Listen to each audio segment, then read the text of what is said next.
आप ज्यादा सोचना, डरना और चिंता सब छोड़ देंगे और आपका मन खुशियों से और प्रसन्नता से भर जाएगा। तो चलिए आज की कहानी की शुरुआत करते हैं। दोस्तों, एक समय की बात है, किसी नगरी में एक युवक रहा करता था। वह युवक अत्यंत दुखी था। वह बहुत निराश था। उसे यह समझ नहीं आ रहा था कि आखिर इस दुनिया में हर व्यक्ति अपने मतलब के लिए ही क्यों जीता है। उसे हर जगह हर कोई केवल स्वार्थी नजर आता था। वह हमेशा यही सोचा करता कि उससे कोई प्यार नहीं करता, उसकी कोई परवाह नहीं करता, सब उससे मतलब के लिए अपने संबंध रखते हैं। मतलब खत्म हो जाते ही सब उसे अपने आप से दूर कर देते हैं। दोस्तों, हमारे जीवन में भी कुछ ऐसा ही होता है। हम भी हमेशा किसी न किसी का साथ ढूंढते ही रहते हैं और जब हमें किसी का साथ नहीं मिल पाता तो हम अपने आप को अकेला महसूस करते हैं, कमजोर महसूस करते हैं। हमें लगता है कि इस दुनिया में हमारे जैसे कोई है ही नहीं, हमें कोई प्यार नहीं करता, हमारी कोई परवाह नहीं करता। लेकिन हम यह भूल जाते हैं कि अंत में तो हर किसी को अकेले ही जाना है। वह व्यक्ति अपने इस अकेलेपन से बहुत परेशान हो चुका था, जिस कारण एक दिन उसने अपना घर छोड़ दिया और एक रास्ते पर निकल पड़ा। उसके मन में कई सारे विचार थे। उन विचारों में मग्न होकर वह उस रास्ते पर आगे की ओर बढ़ता ही जा रहा था। तभी उसे रास्ता में एक आश्रम दिखाई पड़ा। वह उस आश्रम की ओर आगे बढ़ा। तभी उसने देखा कि एक गुरु अपने शिष्यों को ध्यान करना सिखा रहे हैं और उन्हीं शिष्यों में से एक शिष्य ने अपने गुरु से कहा, हे गुरु, आखिर यह ध्यान क्या है और इस ध्यान को करने से हमें क्या लाभ? तभी वह गुरु अपने उस शिष्य के इस सवाल का जवाब देते हुए कहते हैं, पुत्र, ध्यान ही सच है और ध्यान हमें अकेला कर देता है। हम जितने ज्यादा अकेले होते जाते हैं उतना ही हम ध्यान में उतरते चले जाते हैं और यही अकेलापन तुम्हें सत्य के मार्ग पर ले जाता है, तुम्हें सत्य की प्राप्ति करवाता है। वह युवक आश्रम के बाहर खड़े होकर यह सब कुछ देख रहा था, सुन रहा था। जैसे ही उसने उन गुरुवर के मुख से यह सारी बातें सुनी, वह दौड़ा दौड़ा उन गुरुवर के पास आया और कहने लगा है, गुरुवर, यदि ध्यान हमें अकेला कर देता है तो इसका मतलब यह हुआ कि मैं इन सब चीजों में श्रेष्ठ हूँ। आप तो ध्यान का सहारा लेकर अकेले होते हैं, लेकिन मैं तो ऐसे ही अकेला हूँ। मेरा ऐसा कोई नहीं है जिसे मैं अपना कह सकूं, जो मेरी परवाह करता हो, जो मेरा ख्याल रखता हो, और मैं अपनी राह पर अकेला ही चलता चला जा रहा हूँ। उस व्यक्ति की यह सारी बातें सुनकर उन गुरुवर ने उस व्यक्ति को ध्यान पूर्वक देखा और उसके बाद उससे कहते हैं, भले अगर तुम अकेले हो तो तुम्हारे पीछे तुम्हारा पूरा परिवार, तुम्हारे मित्र, तुम्हारे शत्रु, तुम्हारे सगे संबंधी, इन सबको लेकर तुम कहाँ जा रहे हो? उन गुरुवर के मुख से यह बात सुनकर वह व्यक्ति चौंक उठा और उसने तुरंत ही पीछे मुड़कर देखा तो वहाँ पर कोई नहीं था। तभी वह उन गुरुवर से कहता है, गुरुवर, कौन है? मेरे पीछे कोई तो नहीं ना, मेरे परिवार वाले, ना मेरे मित्र, ना मेरे शत्रु और ना ही मेरे सगी संबंधी। मैं तो सबको पीछे छोड़ आया हूँ, क्योंकि कोई मुझे नहीं पूछता, कोई मेरी परवाह नहीं करता, कोई मेरा ख्याल तक नहीं रखता, यहाँ तक कि मेरी कोई आवाज तक नहीं सुनना चाहता।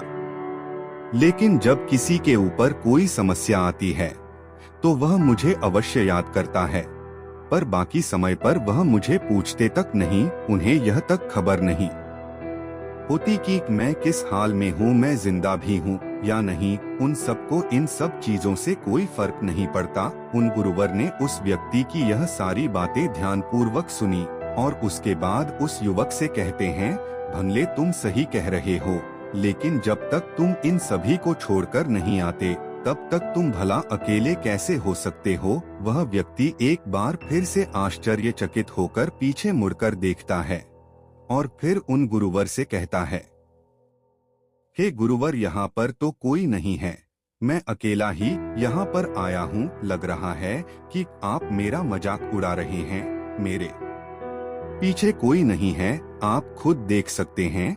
तो फिर आप ऐसा क्यों कह रहे हैं कि जाओ और इन्हें छोड़कर आओ? जब मेरे साथ कोई है ही नहीं, तो मैं भला उन्हें कहाँ छोड़ूं, कैसे छोड़ूं। उस युवक की यह सारी बातें सुनकर वह गुरुवर मुस्कुराने लगे और उस युवक से कहते हैं, भमले आखिर तुम मुझसे क्या चाहते हो। इस पर वह युवक उन गुरुवर से कहता है, हे गुरुवर, मैं आपका शिष्य बनना चाहता हूँ, मुझे कोई साथी चाहिए, मुझे अपना शिष्य बना लीजिए, मैं जीवन भर आपका आभारी रहूंगा। उस युवक की यह बात सुनकर उन गुरुवर ने कहा, भले तुम चाहो तो यहाँ पर 1 महीने रह सकते हो, उसके बाद ही मैं यह निर्णय कर पाऊंगा कि क्या मुझे तुम्हें अपना शिष्य बनाना चाहिए या फिर नहीं। लेकिन तुम्हें मेरी एक बात माननी होगी, तुम्हें इन 30 दिनों के अंदर ध्यान का अभ्यास करना होगा। अगर तुम यह कर सकते हो तो तुम यहाँ पर अगले 1 महीने के लिए रुक सकते हो, अन्यथा तुम्हारे लिए यहाँ पर कोई जगह नहीं। उस व्यक्ति ने काफी सोच विचार कर उन गुरुवर से कहा, हे गुरुवर, आप जैसा कहेंगे मैं वैसा ही करूँगा। आप चाहते हैं कि मैं इन 30 दिनों में ध्यान का अभ्यास करूँ, तो मैं यह करने के लिए तैयार हूँ।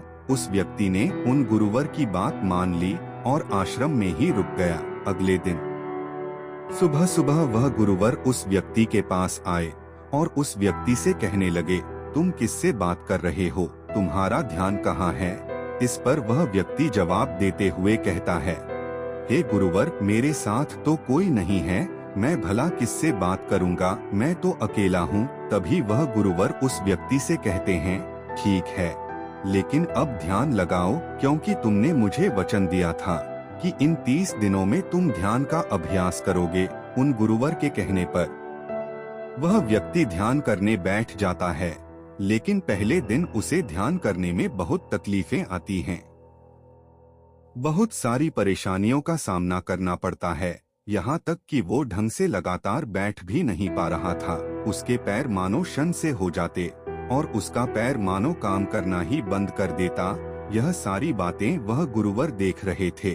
तभी उन गुरुवर ने उस व्यक्ति से कहा, तुम जितना देर चाहो उतना देर बैठ सकते हो, यह ऐसा कोई जरूरी नहीं है कि तुम एकाएक लगातार बैठे ही रहो। यदि तुम्हें थोड़ी तकलीफ है तुम उठ सकते हो, टहल सकते हो और फिर आकर बैठ सकते हो।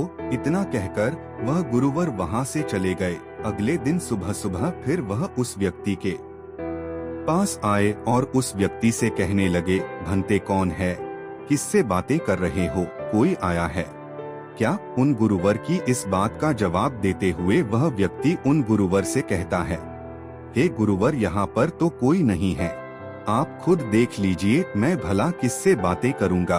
तभी वह गुरुवर एक बार फिर उस व्यक्ति से कहते हैं, चलो ध्यान का अभ्यास करो। तभी वह व्यक्ति उन गुरुवर से कहता है, हे गुरुवर, क्या केवल आंखें बंद करके बैठ जाना इसे ही ध्यान कहते हैं। अगर इसे ही ध्यान कहते हैं तो यह तो बड़ा ही आसान है और इसे तो कोई भी कर सकता है। केवल आंखें बंद करके बैठना ही तो है। इसका जवाब देते हुए वह गुरुवर उस व्यक्ति से कहते हैं, भंते, केवल आंखें बंद करके बैठ जाना इसे ध्यान नहीं कहते। ध्यान करने के लिए तुम्हें अपने मन को एकाग्र करना होगा, अपने मन को किसी एक चीज पर लगाना होगा।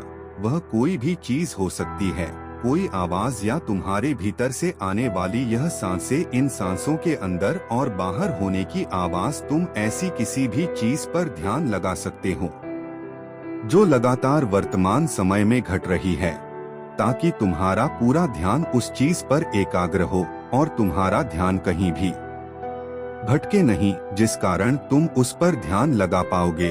और एक बात और याद रखना, जब तुम उस चीज पर ध्यान लगाओगे तो तुम्हारा ध्यान हटना नहीं चाहिए। इतना कहकर वह गुरुवर वहां से चले गए। अगले दिन जब वह सुबह सुबह एक बार फिर उस व्यक्ति से मिलने आए तो उन्होंने एक बार फिर उस व्यक्ति से कहा, भंते, आज कौन आया है, किससे बातें कर रहे हो, बड़ी जोर जोर से आवाज आ रही है। तुम यहाँ पर खुद शांति पाने आए हो या फिर दूसरों को अशांत करने के लिए। वह व्यक्ति उन गुरुवर से कहता है, हे गुरुवर, मन कभी भी संतुष्ट नहीं होता है। अगर हम किसी प्रकार मन को संतुष्ट करना सीख ले तो फिर हम किसी भी परिस्थिति में आनंद और शांति से रह सकते। लेकिन समस्या यही होती है कि मन का भला कभी होता ही नहीं है। मन को चाहे कितना भी खिला दो, लेकिन उसकी भूख कभी पूरी नहीं होती। चाहे उसको कितना ही धन दे दो, लेकिन बावजूद इसके इसका लालच बढ़ता ही जाता है। अब गुरु ने सभी शिष्यों को समझाना शुरू किया। गुरु ने कहा कि अज्ञानतावश मनुष्य कभी यह समझ नहीं पाता कि उसका मन हमेशा से खाली था, लेकिन व्यर्थ की चिंताएं, व्यर्थ के लक्ष्य अपने जीवन में बनाकर उसने अपने मन को बांध लिया। जिस मन की प्रवृत्ति हमेशा खाली रहने की थी, उसने उस मन को कूड़े कचरे से भर लिया। इसीलिए वह मन जो बचपन में हमेशा खाली रहता था, हर चीज में, हर खेल में आनंद ढूंढ लेता था, अकेले में भी आनंद पूर्वक शांति पूर्वक रहता था, अब वही मन सब कुछ मिल जाने के बाद भी हमेशा दुखी रहता है। लेकिन अगर इंसान सिर्फ वर्तमान में रहना सीख ले, सिर्फ इतना सा होश प्रकट कर ले कि उसे हमेशा वर्तमान में रहना है, ना तो भविष्य की कल्पनाओं में, ना अतीत की यादों में, सिर्फ वर्तमान में, सिर्फ इस एक सूत्र से वह अपने पूरे जीवन को बदल सकता है। वर्तमान में रहकर सभी सूक्ष्म सुविधाओं का भोग करना, पूर्ण होश के साथ, पूर्ण आनंद के साथ हर एक चीज का भोग करना, सिर्फ यही जीवन को सुखी बना सकता है।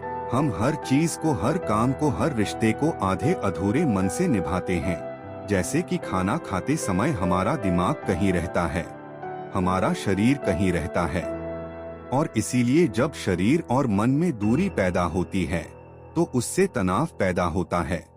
अगर आपका शरीर और आपका मन और मस्तिष्क सभी एक जगह पर संगठित होना सीख ले, तो फिर आप अपने जीवन में उस शांति, उस आनंद का एहसास कर पाएंगे जो बड़े बड़े योगी पहाड़ों में तपस्या करके प्राप्त करते हैं। लेकिन इसके लिए जीवन में ज्ञान के प्रकाश का उदय होना बहुत आवश्यक है, क्योंकि अज्ञानता में आप अपने मन को कभी नहीं समझ पाएंगे। मन को समझना इस दुनिया का सबसे कठिन कार्य होता है। अगर आप अपने मन को जबरदस्ती वर्तमान में खींच कर लाने की कोशिश करेंगे तो आप बहुत जल्दी परेशान हो जाएंगे। यह कार्य बड़े धीरे धीरे, बड़ी निष्ठा और प्रेम के साथ किया जाता है, बड़े संयम के साथ किया जाता है।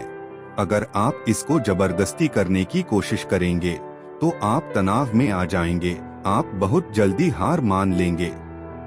इसलिए कदम कदम पर आगे बढ़ा जाए, तब मंजिल सामने ही है।